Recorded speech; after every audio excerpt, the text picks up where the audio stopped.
bien que la pluie fût au rendez-vous, le Téléthon 2011 à Clisson est une belle réussite. La générosité des Clissonnais fut bien présente.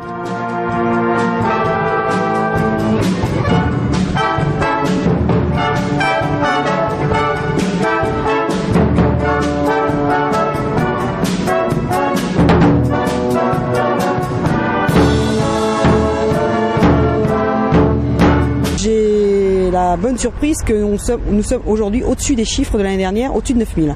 Je peux même dire qu'on est au-dessus de 10 000. Donc d'où vient un petit peu cette sensibilisation, je dirais, des citoyens?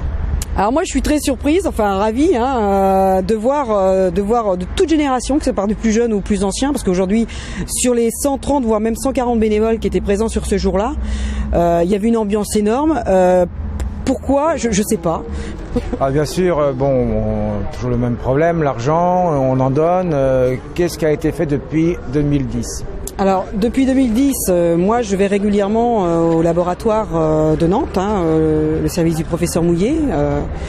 Il y a beaucoup d'avancées malgré ce qu'on croit. Je pense que déjà par rapport au Téléthon, vous avez pu le voir au niveau de la télévision, il y a des avancées qui sont aujourd'hui vraiment, on le voit, il y a des enfants qui sont guéris.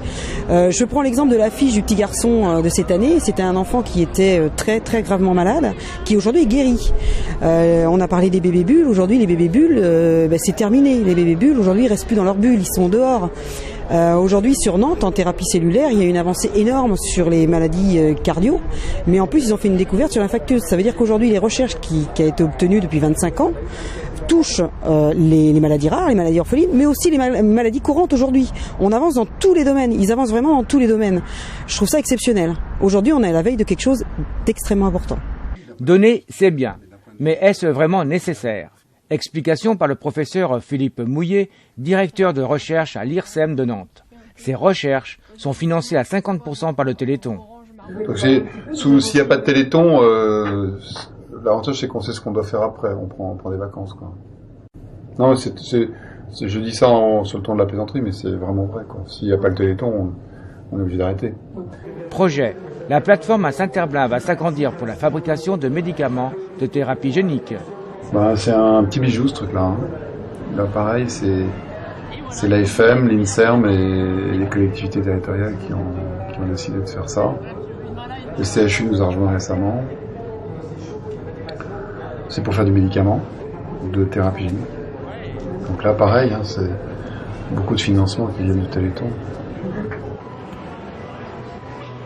Donc en fait le seul message qu'il faut retenir, c'est que il faut continuer à donner, il faut donner plus.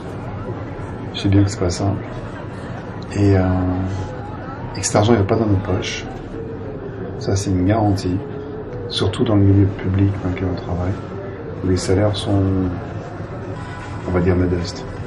Et je pense que grâce au Téléthon en France, on est sans doute le pays le plus avancé dans cette technologie, qui va non seulement bénéficier, on l'espère, c'est pour ça qu'on travaille tous les jours là-dessus, à des maladies génétiques rares, qui est le cœur de l'objet du Téléthon, mais également à des pathologies beaucoup plus fréquentes.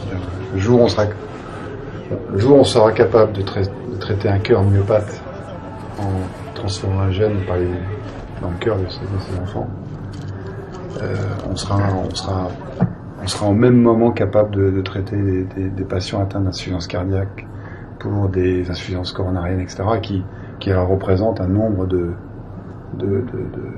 patients considérable. À noter qu'ils ont obtenu en juillet dernier l'autorisation de mener chez l'homme un essai de thérapie génique pour une maladie de la vue, l'amorose de Leber. Un travail de 10 ans pour l'équipe de Nantes, soutenu par la AFM grâce aux dons.